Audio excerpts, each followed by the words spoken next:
Right now, we're here with LA Blue.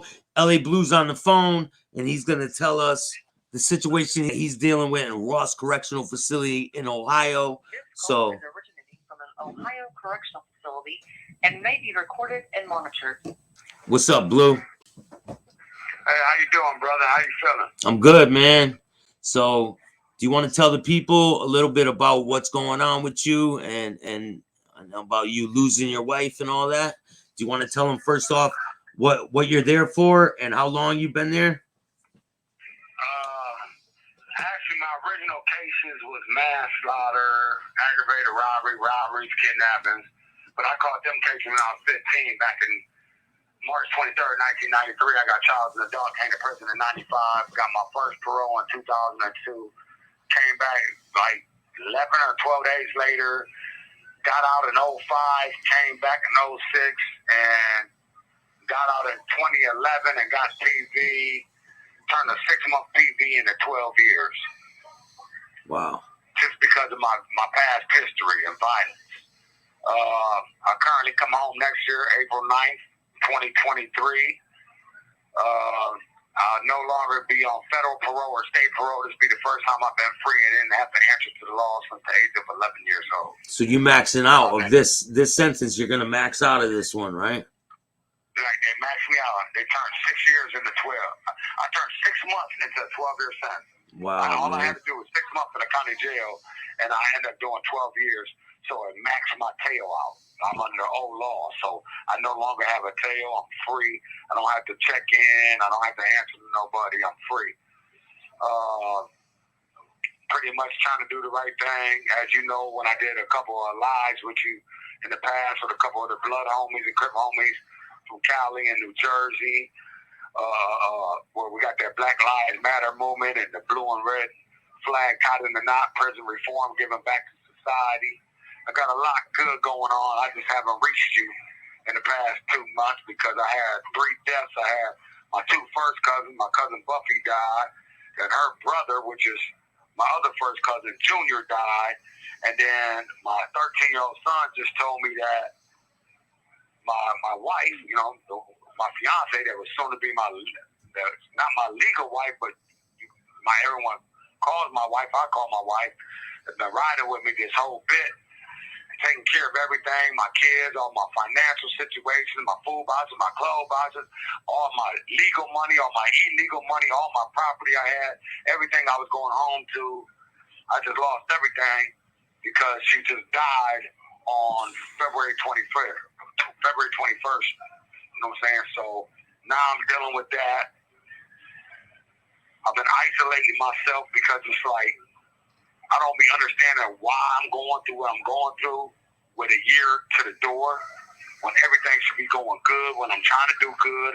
I'm giving back from the joint, from the streets, got movements going on, trying to do the right thing, but yet you just took all my financial stability, my roof over my head, my 28 acres of land. You just took everything I've ever had with the girl that I accumulated with. Yeah, your girl, man, your girl's gone, man. Her whole life's gone. Yeah, my wife was only 39 years old. She was 39 years old with no kids. She claimed all my kids. You know what I'm saying? My wife was 39 years old, no kids. She got diagnosed with diabetes at the age of 25, and she had to get a surgery. I don't know how to. So when's the last time you spoke with her? When's the last time you spoke with your wife? The last time I got to physically speak to her was on January 21st, and she had me on speakerphone with the nurses in there trying to fix her arm and her bandages, and she's like, "Baby, they're starving me. Call a lawyer. I think they're trying to kill me." And she's like, "We're not killing you, ma'am. It's just painful. We can't give you no more pain pills. But you're going to have to get on the phone and do something, baby. Call me back tonight or, or text me." Because at that time, I can speak on it now because they can't come and get me. I don't got it no more. I sold it. You know what I'm saying? I had a cell phone, I was doing. I slowed down on the illegal shit, but I still needed that to reach out to certain type of people. So I talked to her, talking text all night on my cell phone with her, and she was like, "Baby, I don't know. I'm feeling sick. I ain't gonna feel good." Long story short, she went into a coma. Boom. So then her brother, Roy, got a hold of my son, JC, Little Blue, out in Little Rock, and got a hold of him, like, listen, like my sister talks, I'm her only brother, my name is Roy.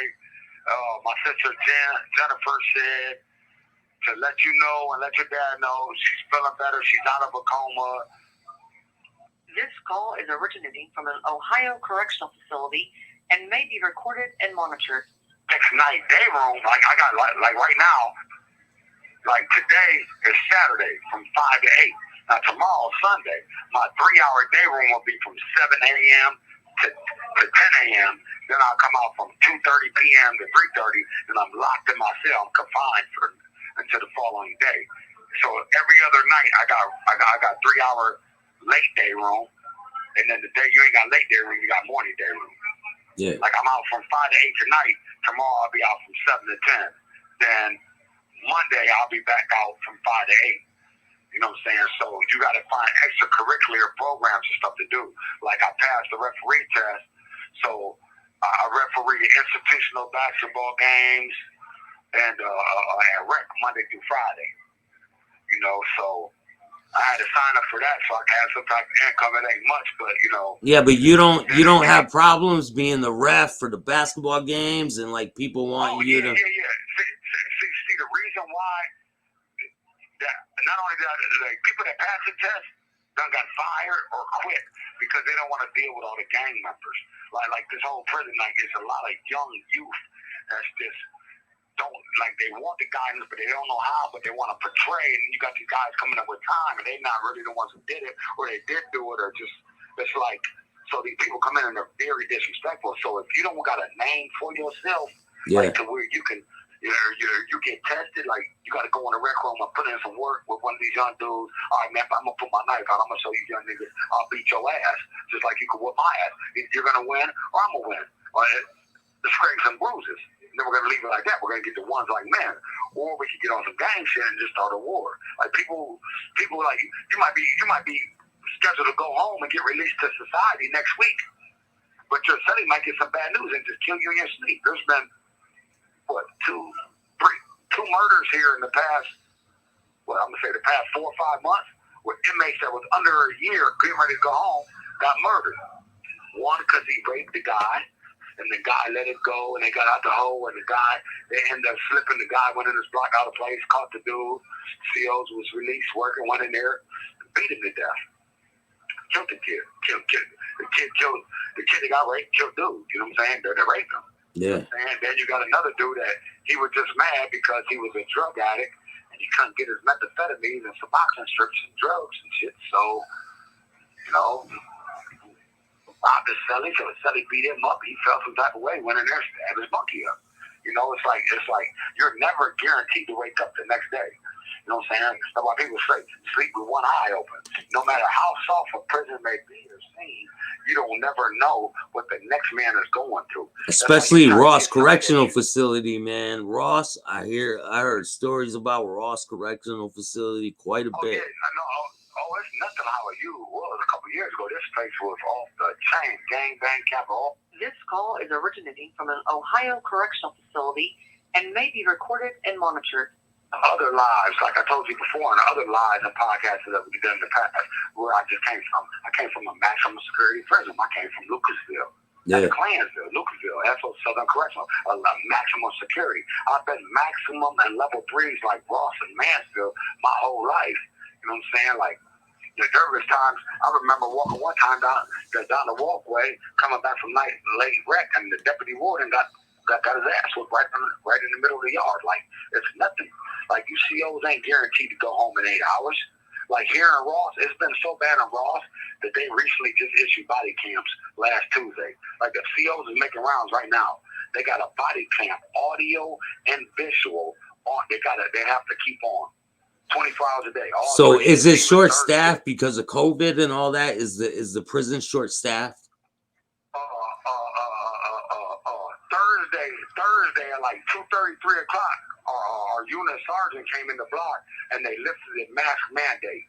If you got your vaccinations, we do not have to wear it, and staff does not have to wear it. So everyone who took the vaccinations that's fully vaccinated with at least 2 to 3 shots, they came and they punctured our state IDs with zip ties and clipped them, where they put holes in them, like little puncture things. Yeah. You know what I'm saying? And then they put a zip tie and clipped them so they know that thing. Like, I don't have to wear one. I've been fully vaccinated since Lucasville. But you got to think, I had got a job in Lucasville because I was trying to be a mentor, and all the gangs respect me, from the Crips to the Bloods to the Felons to all different gangs. Respect, you know what I'm saying? Oh, sorry about that. One of the homeboys just got off work. He just came. It's all good. Me and shit. The homeboy just walked by me. He didn't even do it. He got a guy down here trying to get him back in court. This little young, he probably weighs about 135 pounds, soaking wet with dreads, black as fuck, out of Columbus, Ohio, and he got 100+ years for something he didn't even do. Cold innocent. Wrong place, wrong time. It's sick. There's a lot of people in there, right? It's crowded, right? Man, the dude that just walked by and said, "What's up, big homie? What's up, cuz?" I'm like, "What's cracking, cuz?" He's literally got 2 sweaters on, thermals and everything. This call is originating from an Ohio correctional facility and may be recorded and monitored. Yeah, but you won't even know, man. If he cries, he does it behind doors. He's always got a smile on his face, and he's always playing basketball. All he want to do is go to the kitchen, go to rec, play basketball, and keep a smile on his face, you know? Well, you gotta bid, man. You gotta do your time wisely, so the time doesn't break you, you know? Yep. And then a spare time he raps, you know, he writes raps. And I told him to start writing books, man, and never give up hope. You got 100+ years. I got 103 or 108 or so. He got 100+ years or something, and he's literally innocent. Like his co-defendant is down here with him. The guy who actually did it is down here trying to get him back in the court. Like, listen, dude didn't do nothing. Like, I did it. He didn't have nothing to do with it. He just happened to give me a ride. Didn't know what I did. Yeah, there's a lot of times, man. There's a lot of times people will get caught with conspiracies and all that, and yeah. You're absolutely right. But that's what, like I'm telling you, like that's what's wrong with the youth nowadays. Like, not even youth, even the elders, but the youth need to know, like, this gang banging, this all this, like, and it's nothing coming from no software. Didn't live it. I've been dead, shot, brought back to life, and I'm still. I don't bang, but I'm always gonna claim. You know, I'm one of the motherfuckers that I live under the motto is one way in, one way out. But once you get so heavy, like how you say the mafia, you're self-made. You're a made man. You got to pass the reins down. yeah. So I just got to find someone worthy enough to pass the reins down. But the people I'm passing the reins down to ain't gonna just kill you because you got red on. Like you said, like I showed you before when we did the live, you and me, you, my dude Jungle, who's a T-Shine Blood up out of New York and Jersey and them niggas. And you see what he did. He did 22 years in prison, 5 years in the hole, and was sentenced to 80-some years. And you see he got his own podcast and jumped on your podcast. Yeah. Got 2 books out, from the sandbox to the cell block. He's doing a lot of stuff, man. I see him every day eating crab legs and all this other stuff. He's doing big things. He's doing a lot. He's on every podcast around. I'm gonna reach out to him. I'm definitely gonna. You definitely need to talk to him, man. He's I will. doing the right thing, and guess what? That's the type of people I'm trying to be around. Yeah. Not only is he's my Muslim brother, he's my brother like that. We came out the same womb. You know what I'm saying? And guess what? You wouldn't have been able to tell him nothing growing up. You got that blue on, he gonna kill the shit out of me. He had that red, I'm gonna kill the shit out of him. But we grown men now. Yeah. There's a method to the madness. It's a time to grow up, man. We learn from the past. We don't. This call is originating from an Ohio correctional facility and may be recorded and monitored. Man, it's still him. I'm still me. He rep what he is. He is what he is. He stand on what he is, and I stand on what I am. You know what I'm saying? Definitely. But red and blue make green. Come together and get back to this youth, man. We done paved the way. We've been shot, stabbed, pistol, killed. Look at all this shit. Look how the universe is constantly turning and turning and turning and turning. With cops covering up, getting away with murders, and not just blacks, like any minorities or even white on white, but preferably like with everything that's going on now, they're just now starting to have to be forced to be held accountable. but they're not being held accountable to the fullest extent.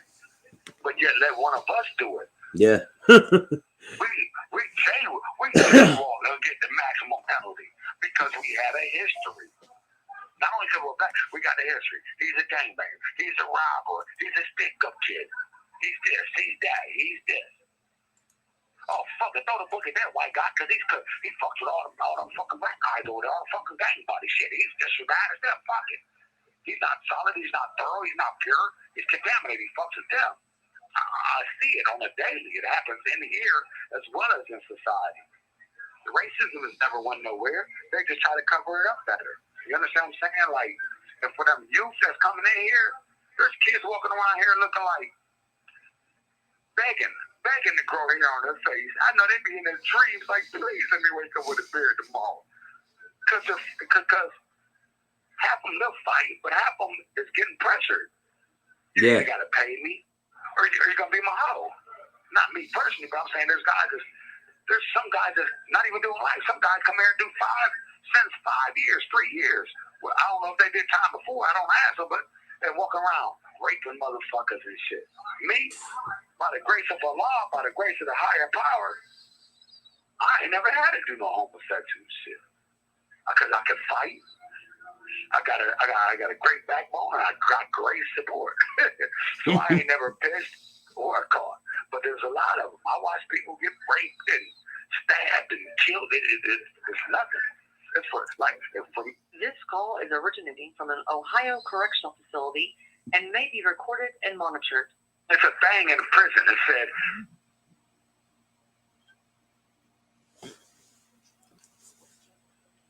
they don't see something you just don't want to see. You understand what I'm saying? Make sense? Yeah. So always keep your eyes and ears open, your mouth shut, and keep your head forward. Yeah, don't look in people's cells when you're walking by. Don't look in people's cells. Yeah. Don't. Man, these dudes get caught stealing, and then they want, or one ball in your cellar. You know how many people done got killed or beat with locker box trays and locks and stabbed because I know that I had 5 Kool-Aid sticks when I just left their cell, but when I come back, there's 3. Okay, just tell me, like, hey, Bunky, did someone come grab some, or did you grab them 2 Kool-Aid? I ain't grab shit. But I know I only got 1 or 2 other guys that come here. Or, man, I just had 30 suits. Now I got 25. Now I'm down to 18 suits. I had 30. Only ate 5. Hold on, man. You make one of my, next thing you know, you beat him. You don't even try to kill him. You got brain hemorrhaging or his head hit. Yeah. Or you can push somebody the wrong way. It's an accident. You might be the softest motherfucker in the world. You could be the scariest motherfucker and just steal on somebody. Or just push somebody. Because you're trying to run for your life. If they fall and hit the wrong thing, and they might die. Maybe not right there down the line. You understand what I'm saying? This is not no game. No matter how soft a prison may be, you got to understand at the end of the day, you're still in prison. That's why they say, like a lot of people are like, do you think it's just as bad in a woman's prison as a man's? Yeah, why wouldn't it be? Men is more aggressive, but then again, females have more emotions. Females have menstrual cycles. Females, like, they kill just like men kill. So it might not be as much. So are you in the cell block? Are you in the cell blocks or is it dorms? No, yeah. I'm in a 2-man cell. Remember in Lucasville, out of 30 years total, I probably had a single man cell. Out of 30 years, probably, I'm going to say between 12 and 15 out of the 30, I probably had a single man cell from always being in trouble or being isolated. But like right now, like I got my status dropped from good behavior. So now I'm actually classed to go to a prison called Richland.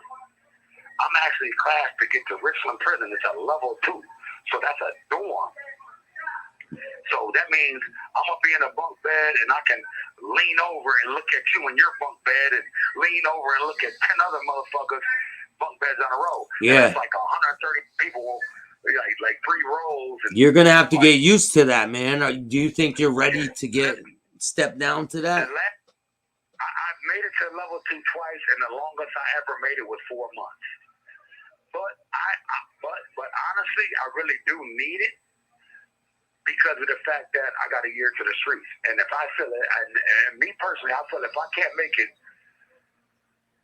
in a dorm, then pretty much how can I just make it in society to an extent? I don't know if that makes sense to you, but like because I got to be more of a people's person. I can't isolate myself. Like it's good to isolate yourself, but but I got to be more. I got to be more of a people's person because if I'm in the streets, like I'm not gonna stick in the house. I'm a free man now. I'm gonna want to travel. I got to go around, so I need to be around a lot more personalities. See, it's so easy to hide and run from the stuff in here because I could go lock myself down. Like as soon as I hang up the phone, I'm still gonna have 15, 20 minutes on bedroom. I already took a shower. I'm gonna go to the ice machine, grab my ice. Hey, CO, can you please buzz me? And I'm locking myself down. Because I don't want to be bothered. I could go on my cell. I could listen. I could look at my videos and my pictures on my JP6 player. I could read my mail on my player. Yeah. I could watch my own television, turn my fan on, kick back, relax. You know what I'm saying? Yeah. Drink a cup of Kool-Aid, a cup of coffee, and do whatever I got to do. Get ready for the basketball games. Watch LeBron and Steph Curry play each other tonight. Watch my Lakers probably get their heads fucking kicked in. But you understand what I'm saying? But I'm isolated. So then all I got to worry about is like one person. Just me and my celly. Yeah. You know what I'm saying? It's a lot easier to deal with just one person than to deal with 138 on this side, 138 on that side, 260 and 16, 207. This call is originating from an Ohio correctional facility and may be recorded and monitored. Like at least in a cell, you could wait till your celly gets out and take a shit. Or if you can't hold it, you put a sheet up or a blanket up, turn your lamp on, burn some oil, open the window. It's just two people. And you can make a blocker. When you're in a dormitory, you ain't got no blockers or dividers and all that shit. You know what I'm saying? I'm taking a shower and there's a motherfucker right across from me staring at me while I'm in the shower. Yeah. You see what I'm saying? Yeah. You got 8 showers on this wall, 8 showers on this wall facing each other. You might got 10 toilets in the bathroom for 300 motherfuckers. You might got 20 sinks for 300 motherfuckers. We all have to use it. Less than that. 65 a year. So you might be coffee, you might got AIDS, you might got TB, you might got this, you might got that. I don't know what you got. So we got to carry my own hand sanitizer or a bottle and rags and shit on my shower shoes or a pair of my Air Forces and sit them on the seat because I can't put my butt cheeks on the toilet seat. I can't put my washcloth in my sink because I don't know who spit their toothpaste or their blood or you understand what I'm saying? Like this shit ain't no game, man. It's not a game, man. You could come to prison healthy and leave with Hep C, herpes or Hep or AIDS, and then never even been to homosexual shit like this. MRSA. There's all kinds of things you can catch in there. Man, MRSA, scabies, Hep C, tuberculosis. These guys walk around all the time and they sell their soul for a cigarette. Well, you ain't got a cigarette. Well, you got some of that stuff. I just seen that CO. Go get a spit bottle, man. Fucking come on, dude. Man, go get a fucking spit bottle. Drain the spit off, man. Rinse it, man. Don't rinse it too much, man. We're gonna try that fucking stuff out, man. We're gonna fucking smoke that bub. You know, that's what they are. And it ain't just the white dudes. The black dudes is just as good. White, it don't matter what race you is. Come up is psychological. They really think that they're catching the nicotine off of it. This motherfucker had a snuff of the size of a dime in his mouth for an hour. Ain't nicka strain. A juice coming out of them. And they're trying out and actually think that they just crave their nicotine. It's it.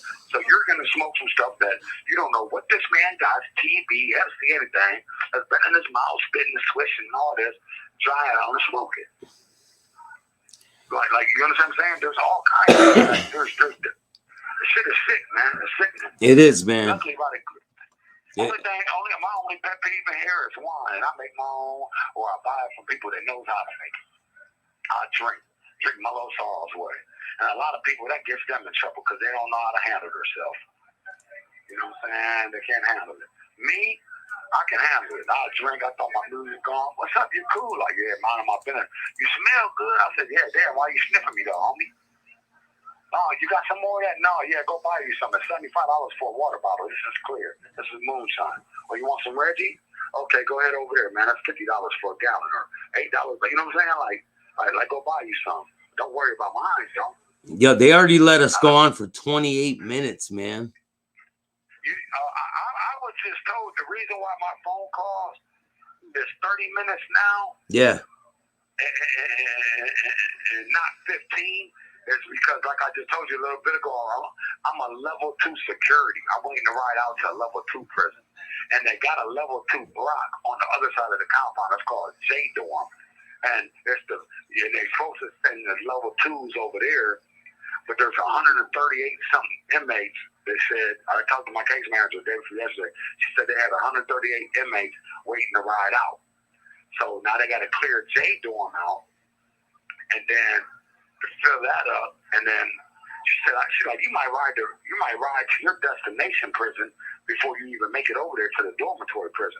I said, well, I'm trying to get over there now so I can get adapted to a dorm before with people that I've been with doing time with for this past year that are lightweight, know a little bit, than to go to a whole nother prison and just get thrown straight in the door. I'm trying to make it. I'm not trying to have to stab someone or kill somebody and catch more time. And I got my kids ready for their father to come home with my grandkids and my nieces and nephews, and I'm trying to do what's right. Well, don't go get in no trouble. What do you mean? You can't just tell a grown-ass man that's got that approximately 30 years behind walls and 15 of them has been in maximum security prisons not to go to, you understand what I'm saying? Like, get me over there to that level 2 block. Yeah. You see what I'm saying? Just like the situation when I called you earlier and told you, like, dude, what if I would have just stabbed you when you tried to steal on me? You didn't know what you was doing. You see what I'm saying? I was brushing my teeth and someone tried to steal on me because they're having a bad day. This call is originating from an Ohio correctional facility and may be recorded and monitored. Now, all your guys is looking at you and watching me, but your guys ain't equal to my guys because I got more killers. You got 15, 20 dudes, but I got 10 dudes that all play with knives and kill. You got 15, 20 dudes that ain't trying to grab no fan motors, no locker box trays, no.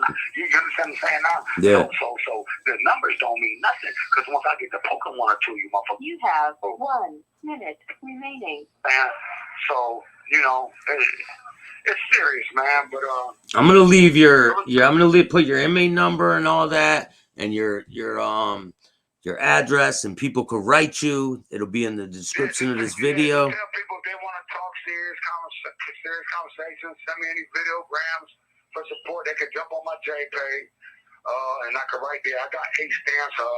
My baby mama with 6 kids. She said when she get her income tax, she's gonna try to send me some money. Like I said, I might have to do a little something illegal so I could flip it.